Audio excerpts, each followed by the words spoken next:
સામાન્ય વરસાદમાં જ રાજ્યના પાટનગરમાં રસ્તાઓ પર પડ્યા મસ્ત મોટા ખાડા। ગાંધીનગરમાં ખ રોડ ઉપર ખાડા પડવાના કારણે અનેક વાહનો ફસાઈ ગયા છે। એટલું જ નહીં, એક તરફ અંદાજે 500 મીટર સુધી રોડ બેસી ગયો, જેના કારણે વાહન વ્યવહાર પ્રભાવિત થયો। એક તરફનો રસ્તો વાહન વ્યવહાર માટે બંધ કરવાની ફરજ પડી। ફસાયેલા વાહનોને બહાર કાઢવામાં આવ્યા, જે બાદ રસ્તા પર પુરાણની કામગીરી હાથ ધરવામાં આવી। કરોડો રૂપિયાના ખર્ચ પછી પણ નબળી કામગીરી અને કોન્ટ્રાક્ટરો પોતાની ફરજ નિભાવતા નથી અથવા તો અધૂરું કામ કરે છે, તેના કારણે લોકો કેવા મુશ્કેલીમાં મુકાય છે તેનું ઉદાહરણ રાજ્યના પાટનગર ગાંધીનગરથી સામે આવ્યું છે। આપણે દ્રશ્યો બતાવવાનો પ્રયાસ કરી રહ્યા છે મારા સહયોગી વિપુલ બાલતા।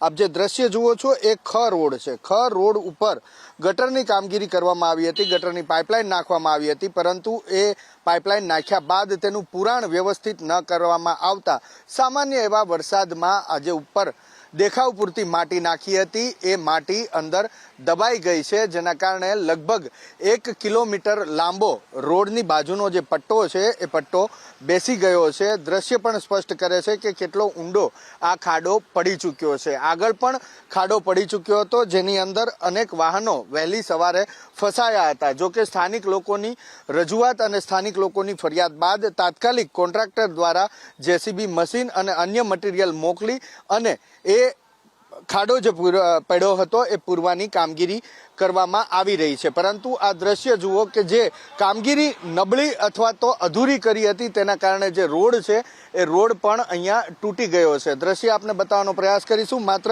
ગટરની પાઇપલાઇન નાખવા માટેનો ખાડો ખોદવામાં આવ્યો હતો અને ત્યાં માટી ઉપરથી નાખી દેવામાં આવી હતી, જેના પરિણામે હવે રોડનું પણ નુકસાન ભોગવવાનો વારો આવ્યો છે। આ રોડ તૂટ્યો છે અને ન માત્ર થોડો રોડ પરંતુ 1 કિલોમીટર લાંબો પટ્ટો આપ દ્રશ્યની અંદર જુઓ છો, એ રીતનો આખો જ રોડ એક બાજુએ બેસી ગયો છે।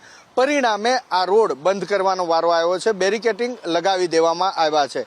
તો રાજ્યના પાટનગર ગાંધીનગર કે જ્યાં સરકારી અધિકારીઓ સરકારી મંત્રીઓની અવરજવર રહેતી હોય છે, એ પાટનગરના રોડની જો આ દશા છે તો રાજ્યના અન્ય રોડની કેવા પ્રકારેની દશા હશે અને કોન્ટ્રાક્ટરો કેવા પ્રકારેની કામગીરી કરતા હશે તે વિચારવું રહ્યું।